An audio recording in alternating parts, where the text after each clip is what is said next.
چونکہ شراب عرب کے گھٹی میں پڑی ہوئی تھی اور ان کے لیے شراب پینا ایسا تھا کہ جیسے شربت کا پینا، جیسے ہم لوگ شادی بیاہ میں یا پارٹی کے موقع پر ٹھنڈا پیتے ہیں، تو ایسے وہ لوگ شراب پیتے تھے، چونکہ شراب کے حلال تھی، حرام نہیں تھی۔ اور شراب کی جو حرمت ہے وہ تدریجاً نازل ہوئی، یعنی 3 دفعہ میں جا کر کے شراب کو مکمل حرام کیا۔ سب سے پہلی جو آیت ہے وَيَسْأَلُونَكَ عَنِ الْخَمْرِ وَالْمَيْسِرِ، وہ لوگ آپ سے خمر یعنی شراب اور میسر جوئے کے بارے میں سوال کرتے ہیں۔ قل، اے نبی صلی اللہ علیہ وسلم آپ کہہ دیجئے، فیہما اثم کبیر، اس میں بہت بڑا گناہ ہے، ومنافع للناس، اور لوگوں کے لیے تھوڑا سا نفع ہے۔ جب یہ پہلی آیت نازل ہوئی، حضرت عمر فاروق رضی اللہ تعالی عنہ نے اللہ سے دعا کی کہ اللہ شراب کے بارے میں صاف صاف حکم نازل فرما دیجئے کہ وہ حرام ہے یا حرام نہیں۔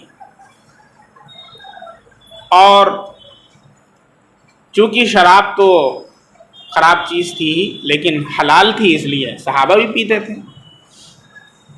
لیکن کچھ طبیعتیں ایسی تھیں کہ اللہ رب العزت نے شروع ہی سے ان کو بچا رکھا، جیسے ہمارے نبی صلی اللہ علیہ وسلم نے کبھی شراب نہیں پی، ایسے ہی کچھ لوگ اور بھی تھے۔ تو سب سے پہلی جب یہ آیت نازل ہوئی کہ اس میں کچھ منافع ہیں اور بقیہ بہت بڑا گناہ ہے، تو بہت سے حضرات نے، بہت سے صحابہ کرام نے شراب پینا ترک چھوڑ دیا۔ اب وہ شراب نہیں پیتے تھے کہ جب بہت بڑی گناہ کی بات ہے تو ہم شراب پیتے، لیکن پھر بھی چونکہ مکمل حرمت کا نزول نہیں ہوا تھا، بہت سے لوگ پیتے تھے۔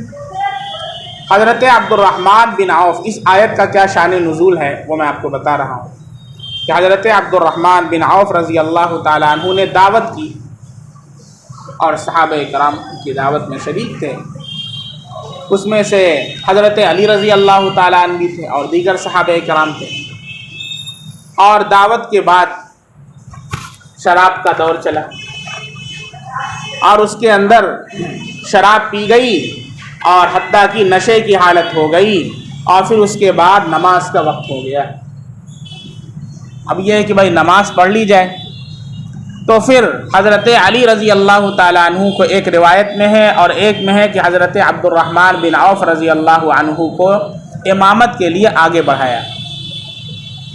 بار کہ چاہے حضرت عبد الرحمن بن عوف رضی اللہ عنہ نے امامت کرائی یا حضرت علی رضی اللہ عنہ نے، دونوں روایتیں تفسیر ابن کثیر میں موجود ہیں۔ تو اور انہوں نے قل یا ایھا الکافرون پڑھا اور اس کے اندر بہت بڑی غلطی کر دی، یعنی جسے خطأ فاحش کہا جاتا ہے۔ ایک خطأ یسیر ہوتی ہے اور ایک خطأ فاحش ہوتی ہے، یعنی ایک چھوٹی سی غلطی ہوتی ہے، تھوڑی سی غلطی، چھوٹی سی غلطی ہوتی ہے، اور ایک بہت بڑی غلطی ہوتی ہے۔ اور خطأ فاحش کا حکم یہ ہے کہ وہ سجدہ سہو سے درست نہیں ہوتا، بلکہ نماز کو پھر سے دہرانا پڑے گا۔ اگر امام نے نماز کے اندر خطأ فاحش کر دیا ہے تو یا تو نماز ہی میں اسے درست کر لیں، نماز ہی میں اسے درست کر لیں، اور اگر درست نہیں کیا تو اب چاہے آپ 1,00,000 بار سجدہ سہو کر لیں لیکن نماز نہیں ہوگی، نماز کو دہرانا پڑے گا۔ میں چھوٹا سا تھا، پڑھتا تھا جامعہ حسینیہ میں، شاید عربی دوم کے اندر تھا، تو وہاں سے 3 دن کی جماعت جو ہے ششماہی میں مولانا توفیق صاحب نے بنائی کی، طلباء کو بھیجتے تھے تاکہ عوام کا بھی کچھ فائدہ ہو اور طلباء جو ہے ان کی چھٹیاں بھی کارآمد ہو جائیں۔ تو مجھے جو ہے جماعت کا امیر بنا دیا اور تاڑ تلا جماعت گئی تھی، مجھے ابھی تک یاد ہے، تاڑ تلا جماعت گئی۔ تو فجر کی نماز تھی، امام صاحب نے سورہ مزمل پڑھا اور اس میں پڑھا فعصى فرعون الرسول، اس میں ہے فعصى فرعون الرسول، یعنی فرعون نے رسول کی نافرمانی کی۔ اس کا مطلب کیا ہے؟ فعصى فرعون الرسول، فرعون پر پیش ہے، فرعون کے نون پر پیش ہے اور رسول کے لام پر زبر، یعنی فرعون سبجیکٹ ہے اور رسول آبجیکٹ ہے۔ فرعون فاعل ہے اور رسول مفعول۔ فرعون نے کس کی نافرمانی کی؟ رسول کی۔ وہ وقت کے رسول تھے، یعنی حضرت موسیٰ علیہ السلام کی نافرمانی۔ اور انہوں نے پڑھا فعصا فرعون الرسول، فرعون کے نون پر زبر غلطی سے ہو گیا، جان بوجھ کر تو پڑھے گا نہیں، غلطی سے ہو جاتا ہے بھائی، انسانی سے غلطی ہوتی ہے۔ اور بعض لوگ جو ہے امام صاحب پر ٹوٹ پڑتے ہیں، ایسا نہیں کرنا چاہیے۔ جیسے امام بھی انسان ہے، آپ حضرات بھی انسان ہیں، امام سے بھی غلطی ہو جاتی ہے۔ تو انہوں نے فعصا فرعون الرسول پڑھ دیا، نون کے اوپر زبر اور لام کے اوپر پیش۔ اب اس کا مطلب کیا ہوا کہ رسول نے فرعون کی نافرمانی کیا اور رو میں پڑ گئے۔ نماز ہو گئی تو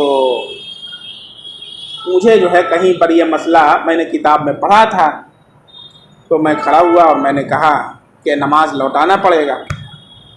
تو ان لوگوں نے کہا کہ بھائی، میں اس وقت بہت چھوٹا تھا، وہ زیادہ بڑا نہیں تھا، داڑھی واڑی بھی نہیں آئی تھی ابھی تو میں پڑھتا۔ انہوں نے کہا کون لڑکا ہے؟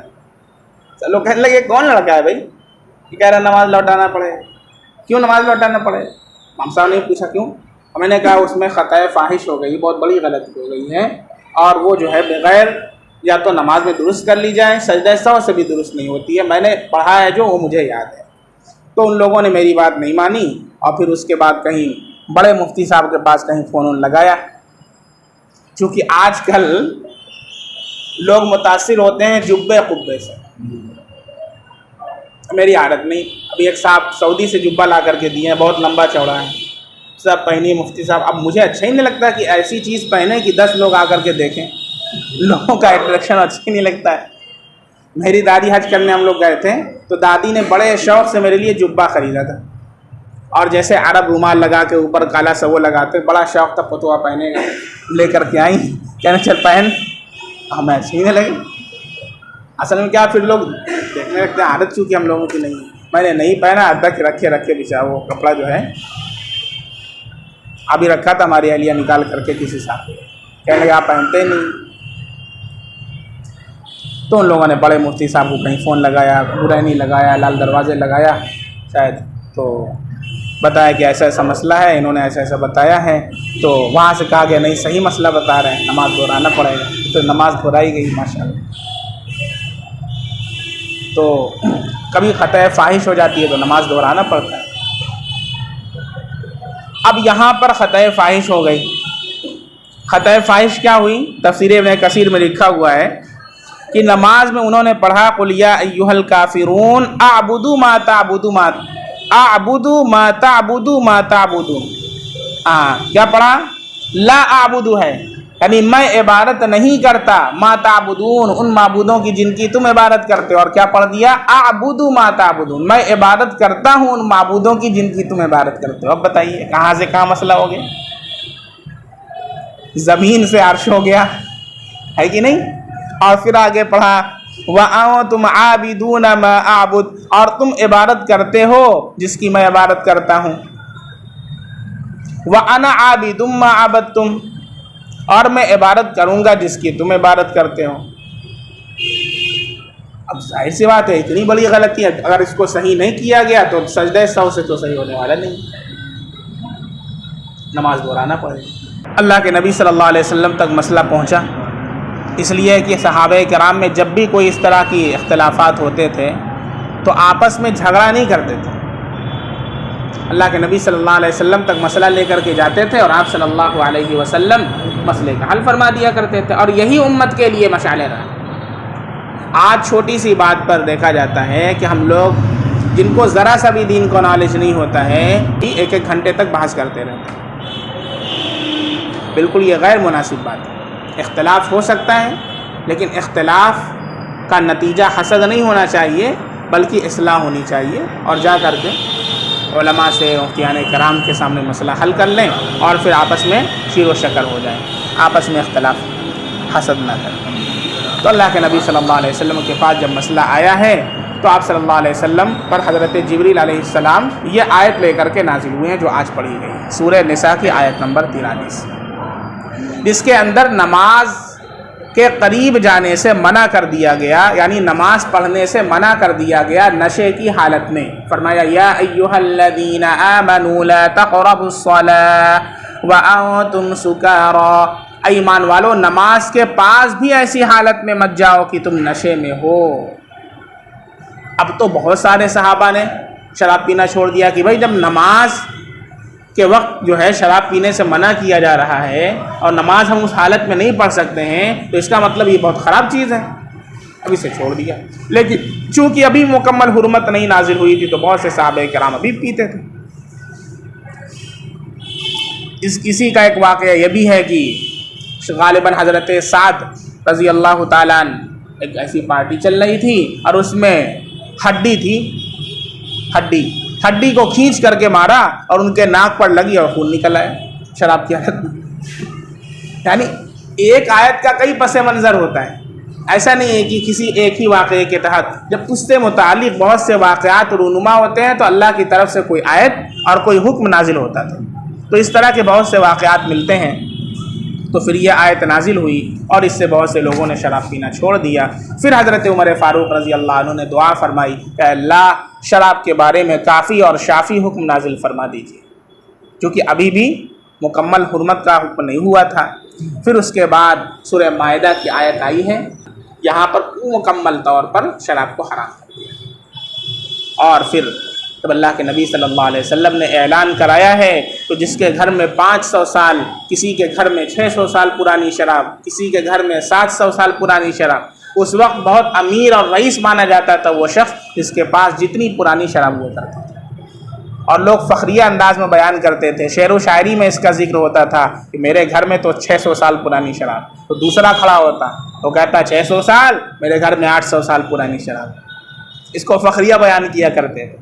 پرانے شراب کی بہت قیمت ہوا کرتی تھی، لیکن وہ ساری شرابیں اللہ کے نبی کے ایک حکم کے اوپر، قرآن کریم کی ایک آیت کے اوپر اس طرح مدینے میں بہائی گئیں کہ جس طرح نالیوں میں پانی بہتے ہیں اور موسلا دھار بارش کے بعد ساری گلیاں بھر جاتی ہیں پانی سے، ایسے پورے مدینے کے اندر شراب بہائی گئیں، حتیٰ کہ جس کے منہ کے اندر حضرت انس رضی اللہ عنہ کی غالباً روایت ہے کہ پارٹی چل رہی تھی اور میں ہی تھا جو پلانے والا تھا، کہ میں نے آواز سنی کہ کوئی منادی آواز لگا رہا ہے، یہ ہوا کہ دیکھو کیا آواز لگا رہا ہے، یہ ہوا کہ اللہ کے نبی صلی اللہ علیہ وسلم نے شراب کی حرمت کا اعلان فرما دیا، فرمایا کہ جس کے ہاتھ میں جو پیالہ تھا اس نے وہی پھینک دیا، اور جس نے اپنے منہ میں ڈالا تھا شراب اس نے اپنے حلق کے نیچے شراب نہیں اتاری بلکہ اس کو پھینک دیا۔ یہ تھا اطاعت رسول اور یہ تھا اللہ کے حکم کے اوپر مر مٹنے کا جذبہ، کہ ایک حکم کے اوپر اپنی جان کو نچھاور کر دیا کرتے تھے، یہ تھے صحابہ کرام۔ آج ہم کسی چیز کو اگر غلط بھی کرتے ہیں لیکن اس کے صحیح کرنے کے لیے 100 دلیلیں دیں گے، لیکن اس بات پر ہم عمل، اللہ رب العزت صحابہ والی صفات ہمارے اندر بھی پیدا ہو۔